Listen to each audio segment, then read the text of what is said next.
Ndabahaye mwirwe mwese nshuti banywanyi bacu mwebwe mukomeje kubana natwe mu biganiro n'amakuru tubatunganiriza ngaha kuri Iyakure Official.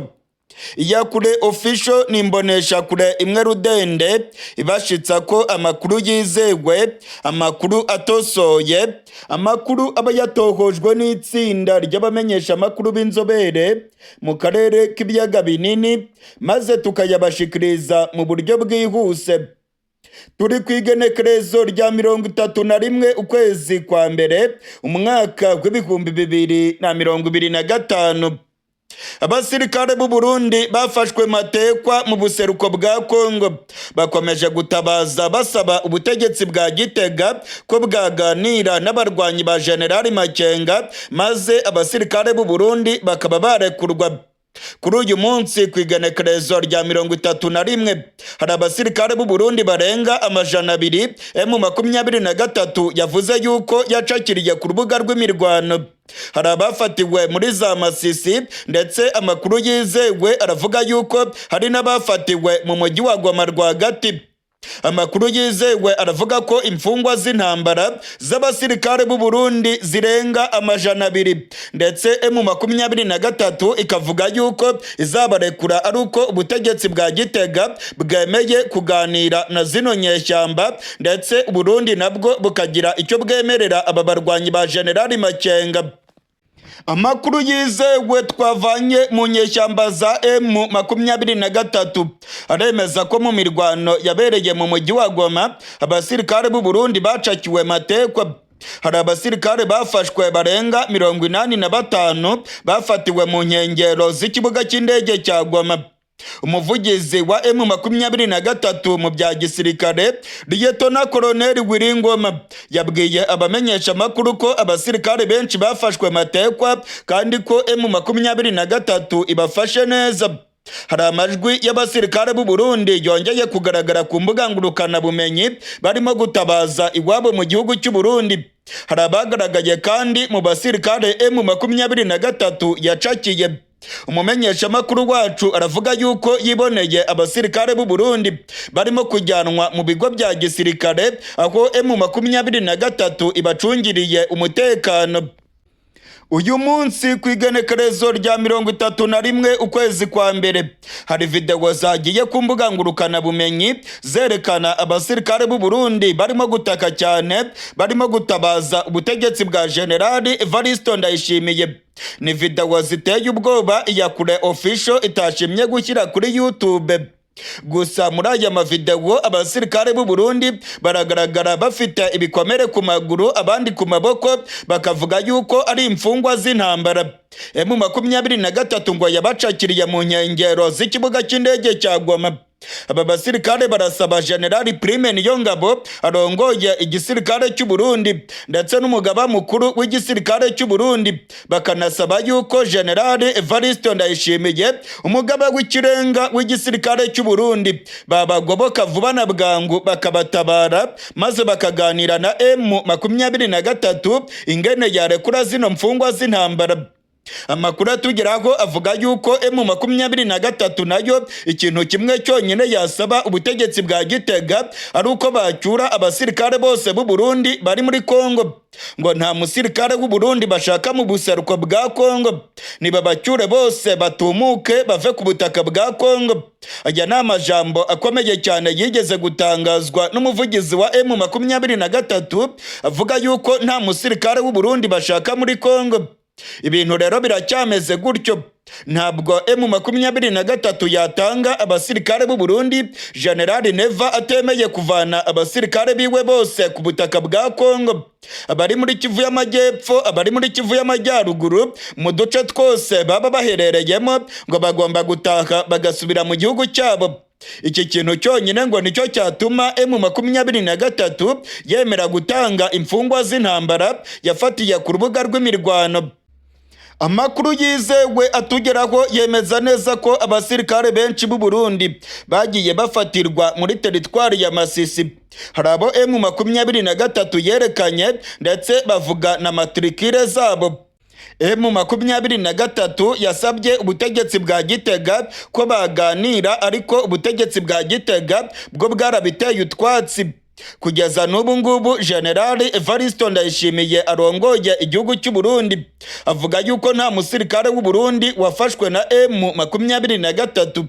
Amakuru yizewe dufite kandi dufitiye ibimenyetso yemeza neza ko abasirikare barenga 200 b'u Burundi bacakiwe matekwa n'inyeshyamba za M23. Ubwo yari ari imbere y'abamenyesha makuru mu gihugu cy'u Burundi, Generali Evariste Ndayishimiye arongoye igihugu cy'u Burundi yarahakanye ndetse atera utwatsi amakuru avuga yuko M23 yafashe abasirikare b'u Burundi. Icyo gihe Generali Neva yaravuze yuko ata musirikare w'u Burundi wigeze afatirwa ku rubuga rw'imirwano. Yavuze ko iyo ngiyo ari guerre psychologique, yavuze ko ari intambara yo kwica mu mutwe abasirikare ndetse no kubeshya abanyagihugu b'u Burundi. Kugeza ubu ngubu rero Iyakure TV official irafite amakuru yizewe yemeza ko abasirikare b'u Burundi bacakiwe matekwa, ndetse bakaba bakomeje gusaba abanyagihugu b'u Burundi ko bakora ibishoboka byose bakava mu menyo y'intare za Sarambwe. Kugeza ubu ngubu rero biribonekeza ko ntacyo ubutegetsi bwa Gitega buzabikoraho. Ubutegetsi bwa Gitega n'igisirikare cy'u Burundi baratanze abana b'u Burundi ngo bajye gupfira muri Kongo. Abafashwe matekwa nabo ngo bagomba kuzirwanaho. Ntacyo ubutegetsi bwa Gitega buzabafasha. Hari amakuru twamenye yuko benshi mu bafashwe ari abo mu bwoko bw'abatutsi. Generali Neva yari yarohereje muri Kongo ngo bajye kurwana. Ubwo boherezaga abasirikare b'u Burundi muri Kongo, mu minsi ya mbere batoranije abo mu bwoko bw'abatutsi, nibo boherejwe mu mashyamba ya Kongo ngo bajye kurwana.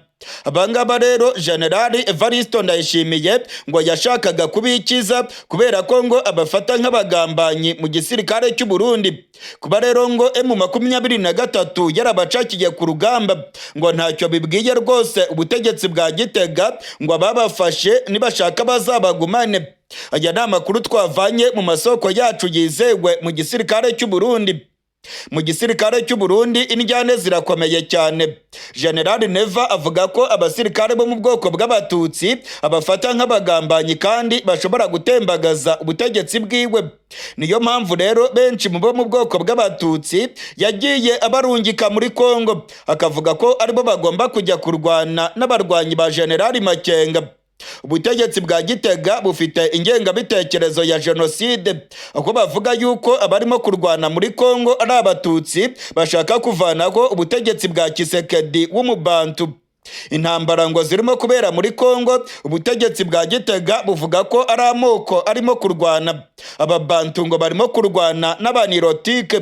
Ubutegetsi bwa Gitega rero bukavuga ko abo bwohereje muri Kongo bagafatwa na M23 ngo niba ari abatutsi n'ubundi ngo bafashwe na bene wabo b'abatutsi ngo ntacyo bazabatwara, rero ngo nibashaka bazagumeyo. Aya ni amakuru atangazwa n'amasoko yacu mu gihugu cy'u Burundi ndetse no mu gisirikare cy'igihugu cy'u Burundi. Kuba rero ubutegetsi bwa Gitega bufite ingengabitekerezo ya jenoside, bakaba bafasha FDLR yasize ikoze jenoside mu gihugu cy'u Rwanda, ndetse ubutegetsi bwa Gitega bukaba bukorana na Kisekedi mu kwica abantu bavuga ururimi rw'ikinyarwanda, cyane cyane abo mu bwoko bw'abatutsi mu buseruko bwa Kongo. Ibingibi birerekana rwose ko ubutegetsi bwa Gitega butitaye ku basirikare b'abatutsi bafatiwe muri Kongo, ngo bafashwe na bene wabo bazabakoresha icyo bashaka. Niko umwe mu basirikare b'u Burundi yigeze kubwira umumenyesha makuru wacu Ildefonse Habyarimana akorera mu bice by'igihugu cy'u Burundi. Inkuru mbi cyane imaze gushika mu gihugu cy'u Burundi. Koloneli Senateri Reveriyano Ndikuriyo wari urongoye umugambwe wa CNDD FDD yitabye Imana. Ndasubiramwo. Koloneli Senateri Reveriyano Ndikuriyo wari urongoye umugambwe wa CNDD FDD utwaye igihugu cy'u Burundi yitabye Imana. Amakuru amaze kutugeraho avuye i Dubai aremeza ko Koloneli Senateri Reveriyano Ndikuriyo yitabye Imana mu bitaro hariya i Dubai. Koloneli Senateri Reveriyano Ndikuriyo yari amaze iminsi arembye cyane. yavanywe mu gihugu cy'u Burundi bamurungika i Nairobi mu bitaro bya Aga Khan ngo ajye kuvurwa. Yari arembye cyane ndetse amakuru avuga yuko yari ari muri koma. I Nairobi hari amakuru yavugaga ko yaba yaritabye Imana, ariko ntago yitabye Imana ubwo yari ari i Nairobi. Ubutegetsi bwa Gitega bwahise bufata ingingo ikomeye cyane yo kumurungika i Dubai muri Emirati Zunze Ubumwe z'Abarabu, aho yagiye guhabwa ubuvuzi bukomeye cyane. Amakuru rero aravuga yuko kuva Kizigenza yagera i Dubai atigeze ava muri koma, ndetse kugeza magingo aya ngaya inkuru mbi cyane yamaze kugera mu Burundi iremeza neza ko yamaze kwitaba Imana. Byose bijya gutangura hari ku igenekerezo rya 24 ukwezi kwa mbere, hari mu gikorane cy'umugambwe wa CNDD-FDD cyo gushimira Imana ko yazigamye u Burundi ndetse no kuragiza Imana umwaka mushasha w'ibihumbi 2025. Ni igikorane cyabereye mu ntara ya Ngozi. General Evariste Ndayishimiye yitabiriye iki gikorane. Koloneli Senateri Reveriyano Ndikuriyo nibwo yafashwe n'uburwayi bukomeye cyane, ndetse nta nubwo yigeze yitabira iki gikorane nubwo yari yamaze gushika mu ntara ya Ngozi mu ihoteli yari acumbitsemo. Amakuru avuga yuko Koloneli Senateri Reveriyano Ndikuriyo yafashwe n'indwara ikomeye cyane y'ikizungera ndetse agahungabana mu buryo bukomeye. Yatangiye kwituragura hasi ndetse abaganga batangirira hafi. Rusehabaniha yo mu biro by'umukuru w'igihugu niyo yamumanukanye i Bujumbura ubwo abaganga babonaga ko nta kindi bamufasha, maze bagahita bamurungika i Nairobi mu bitaro bikomeye cyane byitwa Aga Khan. Ubwo yageraga i Nairobi mu bitaro bya Aga Khan, nta murundi n'umwe warwegereye ikibanza cyiwe aho yari arwariye. Amakuru avuga yuko icyumba yari arwariyemo cyari gicungerewe umutekano mu buryo bukomeye. General Evariste Ndayishimiye yari yatanze amabwiriza ko yemwe na ambasaderi w'u Burundi muri Kenya atemerewe kwegera aho Koloneli Senateri Reveriyano Ndikuriyo yari arwariye hariya mu bitaro bya Aga Khan. Hari hacungerewe umutekano mu buryo bukomeye. Amakuru rero yavuye i Nairobi yavugaga ko Koloneli Senateri Reveriyano Ndikuriyo yaba yaritabye Imana i Nairobi. Gusa amasoko yacu yaje kwemeza ko Koloneli Senateri Reveriyano Ndikuriyo atitabye Imana ahubwo ko yari ari muri koma. Kuva yava i Burundi akagera i Nairobi, Koloneli Senateri Reveriyano Ndikuriyo yari ari muri koma. Ntabwo yumvaga ndetse nta n'ikintu yabashaga kuvuga.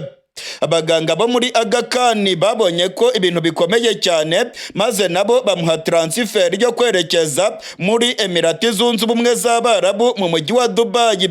Yarahashitse ku igenekerezo rya 29 ukwezi kwa mbere nk'uko amasoko yacu muri CNDD-FDD ndetse no mu bitaro bya Aga Khan akomeza byemeza. Koloneli Senateri Reveriyano Ndikuriyo amaze iminsi 2 i Dubai mu bitaro bikomeye cyane aho yahawe ubuvuzi bukomeye cyane, ariko bikavugwa yuko atacyo byatanze. Inzogera zarirenze. Koloneli Senateri Reveriyano Ndikuriyo yamaze kwitaba Imana. Urupfu rwa Koloneli Senateri Reveriyano Ndikuriyo warurongoye CNDD-FDD rwamaze kumenyekana muri uyu mugambwe. Abategetsi bakomeye mu Burundi bamaze kumenya iby'aya makuru, ndetse umuryango wa Koloneli Senateri Reveriyano Ndikuriyo nawo wamaze kumenya aya makuru akomeye cyane y'urupfu rw'umugabo wari ukomeye cyane mu gihugu cy'u Burundi. Benshi bamufataga nka nimero ya 2 mu butegetsi bwa CNDD-FDD inyuma ya General Evariste Ndayishimiye. Urupfu rwa Koloneli Senateri Reveriyano Ndikuriyo ruriko ruratangazwaho byinshi. Abagumyabanga ba CNDD-FDD bariko baravugira mu matamatama bavuga icyaba gihitanye Koloneli Senateri Reveriyano Ndikuriyo. Hari byinshi birimo gutangazwa kuri uru rupfu rwiwe. Iyakure official yashimye gutangaza bimwe mu bivugwa ku rupfu rwa Koloneli Senateri Reveriyano Ndikuriyo. Amasoko yacu mu mugambwe wa CNDD-FDD ndetse no mu gisirikare cy'u Burundi aravuga yuko Koloneli Senateri Reveriyano Ndikuriyo yahawe isumu ikomeye cyane. Yararozwe. Amakuru atugeraho avuga yuko abamuroze nta kabuza ari abo mu muryango wa Generali Evariste Ndayishimiye.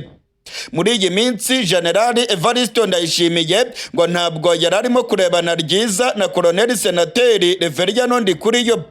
Uyu mugabo Reveriyano Ndikuriyo yari amaze iminsi avuga yuko ari umugabo ubushitse, ndetse yari amaze iminsi arimo gukora za kampanye yerekana yuko mu mwaka w'ibihumbi 2027 nawe ashobora kuzitoza aserukiye umugambwe wa CNDD-FDD.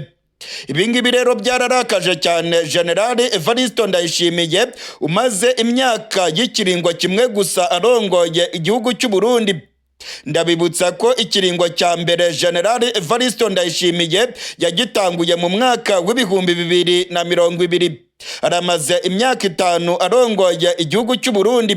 Ntabwo rero igihe cyari cyagira ngo ave ku butegetsi nk'uko Koloneli Senateri Reveriyano Ndikuriyo yashakaga kubikora. Koloneli Senateri Reveriyano Ndikuriyo yagiye anyura mu basirikare ndetse no mu bagumyabanga bakomeye muri CNDD-FDD akababwira yuko aziyamamariza kurongora igihugu cy'u Burundi. Ibingibi rero bivuze yuko yagombaga kwigizayo Generali Evariste Ndayishimiye kandi yemerewe indi manda ya kabiri yo kurongora igihugu cy'u Burundi. Ibingibi rero ngo byatumye haba indyane zikomeye ndetse n'icyuka cyakwega nkwege hagati ya bino bihangange bibiri bikomeye mu mugambwe wa CNDD-FDD. Amakuru yizewe tuvana mu mugambwe wa CNDD-FDD ndetse n'abantu ba hafi ba Koloneli Senateri Reveriyano Ndikuriyo aremeza neza ko ibikorwa bya Koloneli Senateri Reveriyano Ndikuriyo ari byo byaba bimuhitanye. Ngo hari hashize iminsi myinshi agaragara irya nino mu bikorane yambaye imyenda yanditseho Koloneli Senateri Reveriyano Ndikuriyo. Abagumyabanga ba CNDD-FDD bamaze iminsi bambara imyenda yanditseho Koloneli Senateri Reveriyano Ndikuriyo. Ibingibi rero ngo byaramuteranije cyane n'umuryango wa Generali Neva. Ngo byagaragaye yuko Reveriyano Ndikuriyo arimo kugenda avuga neza mu banyagihugu ashaka kubigarurira ndetse akabaha n'imipira yanditseho amazina yiwe. Ibingibi ngo byashakaga kwerekana ko ari we mugabo ubushitse mu gihugu cy'u Burundi. Ngo byashakaga kwerekana ko yamaze gutangira kampanye zo kwiyamamariza kuzarongora igihugu cy'u Burundi. Abagiye mu ntara za Makamba, muri za Mabayi, muri za Ruyigi, muri za Cankuzo, yemwe n'abagiye Bujumbura na Gitega, mwarabonye abagumyabanga ba CNDD-FDD ubwo basurwaga na Koloneli Senateri Reveriyano Ndikuriyo. Benshi bagaragaye bambaye imipira yanditseho amazina y'uyu mugabo. Ni ibintu rero ngo byariye cyane Generali Evariste Ndayishimiye akabona yuko Reveriyano Ndikuriyo arimo kugenda acamo kabiri umugambwe wa CNDD-FDD. Benshi mu bakombata agashaka kubagira abiwe ku gatwe kiwe akabavana kuri Generali Neva. Amakuru atugeraho avuga ko benshi mu bakombata ba CNDD-FDD bari baramaze kujya ku ruhande rwa Reveriyano Ndikuriyo. Noneho yari amaze iminsi ibintu abishyira ku mugaragaro. Ubwo yagendaga mu mabarabara irya nino mu gihugu cy'u Burundi, Reveriyano Ndikuriyo yari afite za koruteje zikomeye cyane. Ngo nta nubwo yari acyubaha amategeko y'umukuru w'igihugu. Yarigeze kwitambika imodoka z'umukuru w'igihugu azibuza gutambuka, arabanza aratambuka. Abashinzwe umutekano wa Koloneli Senateri Reveriyano Ndikuriyo barigeze guhangana n'abashinzwe umutekano wa Generali Evariste Ndayishimiye rwagati mu gisagara cya Gitega. Ni mu gihe Generali Evariste Ndayishimiye yari yamaze gusaba inzira ngo atambuke, ariko Koloneli Senateri Reveriyano Ndikuriyo yanga kuyitanga. Arakomeza aragenda ndetse ategeka abarinzi biwe gutwara amamodoka mu buryo bwose bashaka. Byarateje indyane hagati y'abacungera umutekano w'umukuru w'igihugu kugeza ubwo Koloneli Senateri Reveriyano Ndikuriyo yabatutse akababwira ko ari imihimbiri. Yababwiye ko ari Koloneli warwaniye igihugu, akababwira ko atamuhirimbiri ugomba kumwitambika, ndetse ko Generali Neva nawe abizi ko atari umugabo nka Koloneli Reveriyano Ndikuriyo. Kuva icyo gihe rero haragaragaye ukutumvikana gukomeye kwa bino bihangange bibiri mu gihugu cy'u Burundi. Generali Evariste Ndayishimiye yashakishije uburyo bwose bushoboka yakwikiza Koloneli Senateri Reveriyano Ndikuriyo. Ubu rero amakuru atugeraho aravuga yuko yaba yarahawe isumu ikomeye cyane nka ya yindi bahaye umuhisi Petero Nkurunziza. Amakuru tuvana mu mugambwe wa CNDD FDD ndetse no mu gisirikare cy'u Burundi yose yemeza neza nta gushidikanya ko Reveriyano Ndikuriyo yarozwe, bamuhaye isumu itaraza. Amakuru kandi avuga yuko isumu yakoreshejwe mu kuroga Koloneli Senateri Reveriyano Ndikuriyo ariyo sumu n'ubundi yakoreshejwe mu kuroga umuhisi Petero Nkurunziza. Petero Nkurunziza yararozwe mu mwaka w'ibihumbi 2020. Icyo gihe ubutegetsi bwa Gitega bwatangaje ko yazize indwara y'umutima, ndetse ibitaro bya Karusi byavuze yuko yazize indwara y'umutima. Amakuru rero akavuga yuko ari isumu ikomeye cyane yahawe, kandi byose byari byateguwe n'abo muri CNDD FDD bakuriwe na Generali Evariste Ndayishimiye. Generali Evariste Ndayishimiye rero arimo arikiza buri wese abona yuko ashobora kumubangamira mu matora yo mu bihumbi 2027. Hari amakuru yemeza neza ko Generali Neva ariwe yahaye isumu umuhisi Petero Nkurunziza kubera ko yabonaga neza ko azamubangamira mu gutwara igihugu cy'u Burundi. Murabyibuka neza ko CNDD FDD yari yamaze gutora amategeko akomeye cyane, ndetse Uburundi bwari bwamaze kwemeza ko umuhisi Petero Nkurunziza yagombaga kuba imboneza yamaho y'umugambwe wa CNDD FDD, yagombaga kuba leader supreme, yagombaga gukurikiranira hafi iby'intwaro ya Generali Evariste Ndayishimiye, ndetse abihweza ivya politike babonaga neza ko Petero Nkurunziza azakomeza kurongorera muri Generali Neva. Ukutumvikana gukomeye cyane rero hagati ya Generali Neva ndetse na Reveriyano Ndikuriyo biravugwa ko ariyo ntandaro ikomeye cyane y'urupfu rwa Reveriyano Ndikuriyo. Reveriyano Ndikuriyo yamaze kwitaba Imana nk'uko amakuru arimo kutugeraho arimo kubyemeza. Yaguye i Dubai muri Emirati Zunze Ubumwe z'Abarabu. Hari amakuru yemeza neza ko ikiziga cyiwe kizagera mu gihugu cy'u Burundi mu minsi mike cyane iri imbere. Amakuru amwe namwe aravuga ku igenekerezo rya 3, ayandi akavuga ko ikiziga cyiwe kizashika mu Burundi ku igenekerezo rya 2. Iyakure official izakomeza gutokoza iby'aya makuru ndetse no gukurikirana abinyegeje inyuma y'urupfu rwa Reveriyano Ndikuriyo. Za ndege zikomeye cyane z'igisirikare cya FARDC zacakiwe n'abarwanyi ba M23 ku kibuga cy'indege cya Goma. Ndasubiramwo, za ndege zikomeye cyane z'igisirikare cya FARDC zirimo Sukoyi ndetse na za kajugujugu z'intambara zose zacakiwe n'abarwanyi ba M23 ku kibuga cy'indege cya Goma. Ni nyuma y'imirwano ikomeye cyane aho igisirikare cya Kongo, abacancuro ba FARDC, Abarundi, FDLR ndetse n'abandi bafatanya bikorwa bose ba FARDC bakubiswe n'inyeshyamba za M23. Ubungubu ikibuga cy'indege cya Goma kirimo kugenzurwa mu buryo bwuzuye n'abarwanyi ba M23. Muri iyi mirwano yabereye ku kibuga cy'indege cya Goma, intare za Sarambwe zigaruriye ibikoresho bikomeye cyane, harimo ibifaru by'intambara, ibimodoka by'intambara ndetse n'ibindi bikoresho bihambaye cyane by'urugamba. Igitangaje nuko ku kibuga cy'indege cya Goma intare za Sarambwe zahacakiriye Sukoyi 25. Iyi ni indege ikomeye cyane y'igisirikare cya Kongo. Sukoyi Su-25 y'igisirikare cya FARDC ubungubu iri mu minwe y'intare za Sarambwe. Mu gatondo ko kuri rigenekerezo rya 31, General Sultani Makenga ari kumwe na Bwana Koloneli Nanga urongoye AFC batembereye ku kibuga cy'indege mu mujyi wa Goma. abarwanyi bigaruriye ikibuga cy'indege beretse General Makenga ndetse na bwana Koloneli Nanga iminyago bacakiriye ku rugamba. Baberetse indege ya Sukoyi ndetse n'ibitwaro biremereye cyane igisirikare cya Kongo ndetse na Sadeke bari barimo gukoresha ku kibuga cy'indege. Harimo ibifaru bikomeye cyane by'intambara byakoreshwaga na FARDC ibirenga 200 byari biri ku kibuga cy'indege. Hari stoke y'intwaro zikomeye cyane z'igisirikare cya Kongo abarwanyi ba M23 bigaruriye ku kibuga cy'indege. Ndababwiza ukuri ibitwaro byose M23 yigaruriye ubungubu ntabwo M23 noneho izongera kugira ikibazo cy'ibikoresho bya gisirikare. Bafite ibikoresho bikomeye cyane bingana nk'iby'igihugu. Ubungubu M23 igisirikare cyayo gifite ibikoresho bingana nk'iby'igihugu. Ndababwiza ukuri ko FARDC ibikoresho yatakaje ari ibikoresho bihambaye cyane. Ni amamiliyoni menshi y'amadolari y'amanyamerika igisirikare cya Kongo cyataye mu mujyi wa Goma.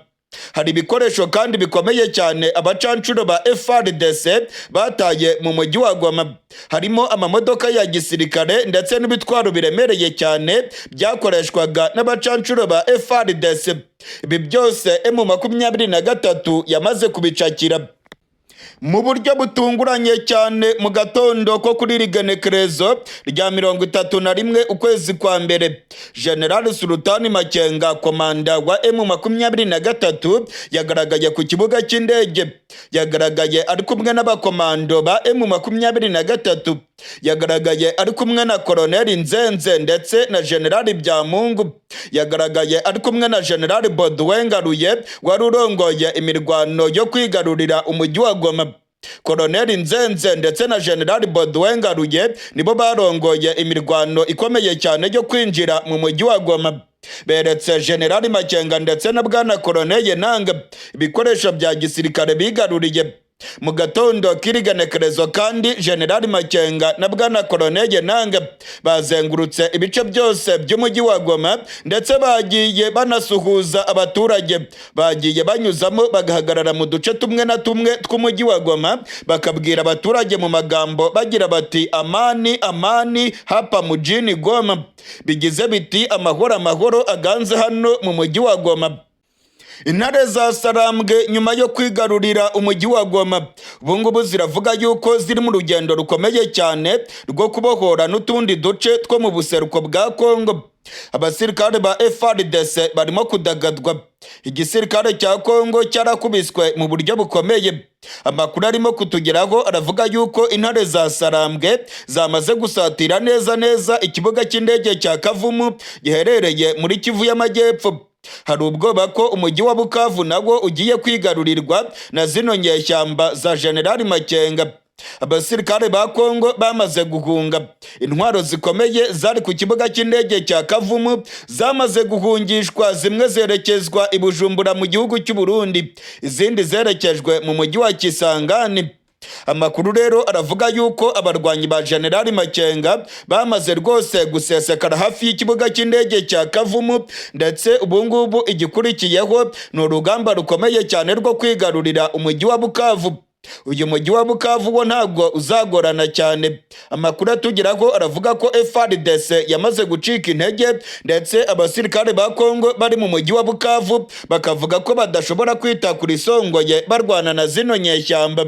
Ni ibintu bikomeye cyane rero. Bamwe mu bigweza ibya politike baravuga ko M23 yabigiye kwigarurira Kivu zombi maze igatangaza Repubulika yigenga ya Kivu. Abarwanyi ba General Makenga batangaje ko badateze gusubira inyuma ngo bave muri uyu mujyi wa Goma. Hari abigweza ibya politike rero bavuga yuko Repubulika Iharanira Demokarasi ya Kongo yabigiye gucikamo kabiri, zino nyeshyamba za M23 zikaba zashinga Repubulika yigenga ya Kivu yabigizwe na Kivu y'Amajyaruguru na Kivu y'Amajyepfo ndetse bagashyiraho n'igice cya Ituri. Intare za Sarambwe zirimo gusatira ikibuga cy'indege cya Kavumu. Amakuru yizewe amaze kongeraho muri aka kanya aremeza neza ko intare za Sarambwe muri aka kanya zigeze ku ntera y'ibirometero 5 gusa zerekeza ku kibuga cy'indege cya Kavumu giherereye muri Kivu y'Amajyepfo. Ndasubiramwo, indwanyi za M23 zirimo gusatira ikibuga cy'indege cya Kavumu giherereye muri Kivu y'Amajyepfo. Amakuru yizewe arimo kongeraho avuye mu ntare za Sarambwe aremeza yuko aba barwanyi bamaze kugera neza mu micungararo y'ikibuga cy'indege cya Kavumu. Hari ubwoba ko umujyi wa Bukavu nawo waba ugiye kwigarurirwa na bano barwanyi ba Generali Makenga. Abarwanyi ba M23 baravuga ko urugamba rwabo rukomeje, ndetse baravuga yuko uburyo bwabo bwo kubohora abaturage babukomeje. Mu ijambo yatangaje Bwana Koloneli Nanga imbere y'abamenyesha makuru mu mujyi wa Goma, yavuze yuko revolisiyo ikomeje, ndetse abibwira yuko bazava mu mujyi wa Goma abo ngabo ngo baribeshya mu buryo bukomeye. M23 ngo ntabwo izava mu mujyi wa Goma, izawufata kugeza igihe cyose ubutegetsi bwa Kongo buzaba bwaramaze gukemura ibibazo byose bano barwanyi bagaragaje. Bwana Koloneli Nanga yavuze ko n'ibindi bice byose bitarabohorwa ubungubu intare za Sarambwe ziri mu nzira zerekezayo, ndetse ko bari ku muvuduko ukomeye cyane berekeza muri Kivu y'Amajyepfo mu bice bya Ekwateri ndetse n'ahandi hose, ndetse yemwe ngo berekeje n'i Kinshasa. Ahangaha naho ngo bagomba kugerayo bagatembagaza ubutegetsi bwa Kisekedi wananiwe gukemura ibibazo by'abaturage. Ibice byose bya za Chopo muri za Maniyema biteguye kubohora abaturage, muri za Ituri ndetse no mu bindi bice byose bya za Katanga muri za Kasayi biteguye kubohora abaturage, biteguye no kugera i Kinshasa bakagezayo revolisiyo yabo. Ubungubu rero ubutegetsi bwa Kongo burimo kudagadwa kubera ko abarwanyi ba M23 bageze mu ntera y'ibirometero bike cyane berekeza ku kibuga cy'indege cya Kavumu. Mu gihe baba bamaze kwigarurira agace ka Kavumu, nta kabuza bakwerekeza mu mujyi wa Bukavu. Amakuru yizewe arimo kongeraho muri aka kanya aravuga yuko abarwanyi ba Generali Makenga bamaze gusatira neza ikibuga cy'indege cya Kavumu. Amakuru arimo kongeraho aravuga ko abasirikare ba leta ya Kongo bamaze kuvanamo akabo karenge bakirukanka. Abazarendo ndetse na FARDC bari ku kibuga cy'indege cya Kavumu bamaze kuhava, barimo guhungira mu mujyi wa Bukavu. Amakuru yizewe aravuga yuko intwaro zikomeye zari ziri ku kibuga cy'indege cya Kavumu zamaze kuhavanwa zikerekeza mu mujyi wa Bukavu. Indege z'intambara za FARDC zari ziri mu gace ka Kavumu nazo zamaze kwerekezwa hariya Ikisangani, ndetse amakuru aravuga ko izindi ndege zerekejwe mu gihugu cy'u Burundi. Hari amakuru yizewe yemeza ko indege ebyiri zo mu bwoko bwa kajugujugu zaguye ku kibuga cy'indege cyitiriwe Melchior Ndadaye i Bujumbura zivuye ku kibuga cy'indege cya Kavumu hariya muri Kivu y'Amajyepfo. Ibikoresho bya gisirikare rero byahungishirijwe hariya Ikisangani, ndetse amakuru aravuga yuko igisirikare cya Kongo kibibona neza ko agace ka Kavumu n'umujyi wa Bukavu bigiye kwigarurirwa n'abarwanyi ba M23. Amakuru yizewe navanye ku kibuga cy'indege cyitiriwe Melchior Ndadaye i Bujumbura aremeza neza ko indege ebyiri z'igisirikare cya FARDC zaguye ku kibuga cy'indege i Bujumbura. Ibingibi rero birahamya amakuru yuko ibikoresho bya gisirikare birimo guhungishwa biva ku kibuga cy'indege cya Kavumu, mu gihe abarwanyi ba M23 nabo bari ku muvuduko ukomeye cyane barimo gusatira iki kibuga cy'indege cya Kavumu. Mu masaha ya gatondo humvikanye urwamo rw'amasase ku kibuga cy'indege cya Kavumu. Amakuru twamenye nuko abasirikare ba FARDC barasanye n'abazarendo. Abasirikare ba Kongo bafashe umwanzuro wo guhunga kugira ngo M23 itabacakira matekwa, ndetse M23 ikaba yafata intwaro zikomeye zari ziri ku kibuga cy'indege cya Kavumu. Abazarendo ntago babyumvaga. Abazarendo bakomeje guhanyanyaza bavuga yuko bagomba gushiririza umutsi bagahagarara bakarwana na M23, ariko FARDC yatangiye kuvanamo akayo karenge. Amakuru aravuga yuko abazarendo barashe ku basirikare ba Kongo bari barimo guhunga bava mu gace ka Kavumu. Nibwo rero urwamo rw'amasase rwumvikanye, ndetse abasirikare ba Kongo bakaba bakozanyijeho n'abazarendo. Amakuru atugeraho aravuga ko abazarendo bagera kuri 6 baguye ku rubuga rw'imirwano, mu gihe abasirikare ba Kongo 3 nabo bapfuye, ndetse abandi bagera ku 8 bagakomereka mu buryo bukomeye. Ni amakuru mvana mu masoko yanjye kandi yizewe mu gisirikare cya Kongo. Kugeza ubu turiko turavugana rero, abarwanyi ba M23 bageze mu ntera y'ibirometero 5 gusa barimo gusatira ikibuga cy'indege cya Kavumu.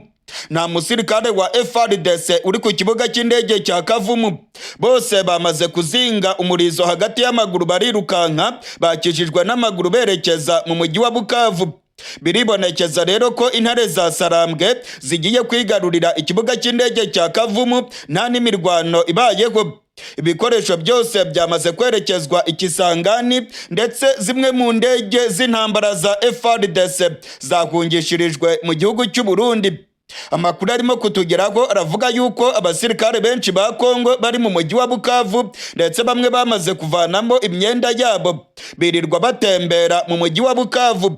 Uyu mujyi wa Bukavu umaze kugeramo abasirikare benshi, kuko n'abasirikare b'u Burundi bagera ku 3,000 nabo barimo kugaragara muri uyu mujyi wa Bukavu.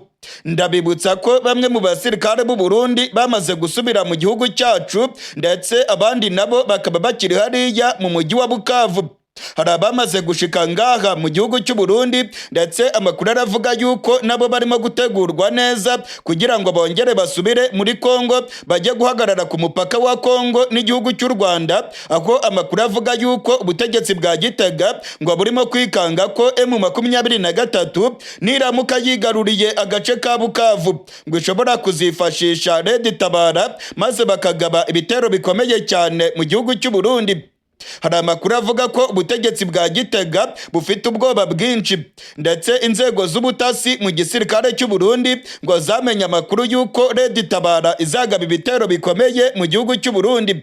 Ubu rero abasirikare benshi b'u Burundi bagiye kurungikwa muri Kongo ku mupaka wa Kongo n'igihugu cy'u Rwanda kugira ngo bazakumire Red Tabara. Bivugwa yuko ngo M23 izayitera inkunga maze bagatembagaza ubutegetsi bwa General Neva. Hari amakuru yizewe yemeza ko abasirikare barenga 8,000 barimo gutegurwa kugira ngo barungikwe muri Kongo. Aya makuru arava mu masoko yizewe mu gisirikare cy'u Burundi. Muri bano basirikare hari abavuye muri Kongo bazasubirayo, ndetse ngo bakazajya kumenyereza bagenzi babo mu bice bya Kivu y'Amajyepfo. Umupaka uhuza Kongo n'igihugu cy'u Rwanda muri Kivu y'Amajyepfo ubu ngubu wamaze kurundwaho abasirikare benshi ba Kongo ndetse n'abarundi. Hari n'amakuru yemeza ko interahamwe za FDLR ndetse n'inyeshyamba za FRN nazo ziri ku mupaka wa Kongo n'igihugu cy'u Rwanda hariya muri Kivu y'Amajyepfo.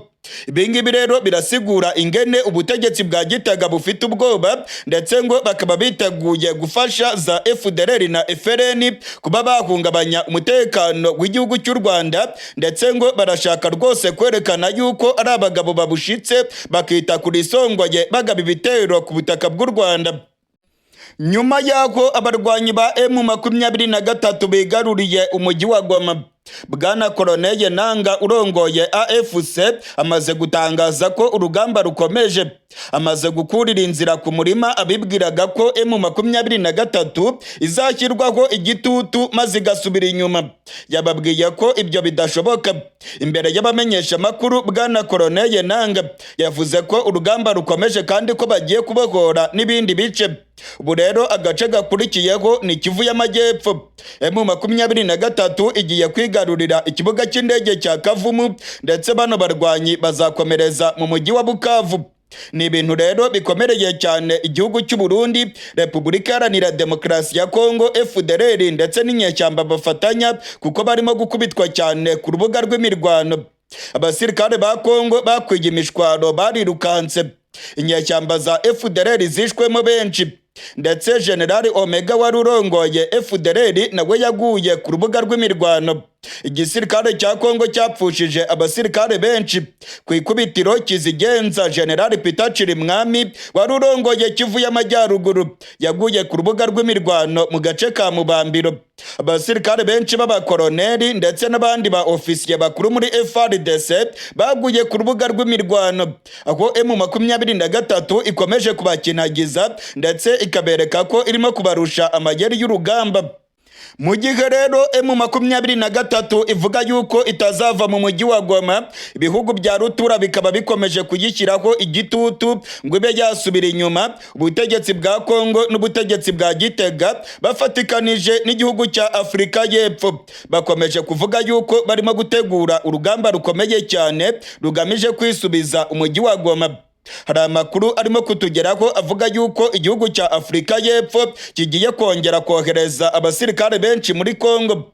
Ni mu gihe kandi abo Afurika y'Epfo yohereje benshi muri bo M23 yabafashe matekwa. Hari amakuru yizewe rwose yemeza ko M23 ifite imfungwa z'intambara z'abasirikare ba Afurika y'Epfo. Afurika y'Epfo rero abategetsi bakaba babuze ayo bacira n'ayo bamira. Perezida Cyril Ramaphosa akomeje rwose gushoberwa. Cyril Ramaphosa abasirikare yohereje muri Kongo M23 yabishemo benshi, ndetse ibitigiri byatangajwe ko abasirikare bagera kuri 13 aribo bapfuye. Ndabamenyesha ko ari ikinyoma. Nuguhisha abaturage ba Afurika y'Epfo amakuru. M23 yivuganye abasirikare benshi ba SADC. Ubwo SADC yari irimo kuratsa kuri M23 basizoye bavuga ko umujyi wa Goma utagomba gufatwa. SADC yari irimo gufatanya na FDLR, FARDC, abarundi, abacancuro ndetse n'abandi bafatanya bikorwa bose ba FARDC. Aba bose bari barimo kurasa kuri M23. Dore none ko ngo M23 nayo irabacucuma mu buryo bukomeye. Hari amakuru dufite yemeza ko abarenga 50 muri SADC bapfuye, ariko ubutegetsi bwa Afurika y'Epfo bukaba bwaranyegeje ibitegere by'abasirikare baguye ku rugamba kugira ngo abatavuga rumwe n'ubutegetsi batamerera nabi ubutegetsi bwa Ramaphosa. Amakuru yizewe ya kure official yamenye aremeza neza ko abarwanyi ba M23 bacakiye matekwa abasirikare ba SADC, ndetse ubu ngubu igihugu cya Afurika y'Epfo kikaba cyabuze ayo gicira n'ayo kimira. Abasirikare ba SADC bacakiwe amatekwa. M23 yarabacakiye. Nta kindi rero Afurika y'Epfo igomba gukora nuguca bugufi ikavugana na M23 kugira ngo M23 izarekure zino mfungwa z'intambara. Nibitaba ibyo M23 izabagumana kuko nubundi yamaze kubacakira.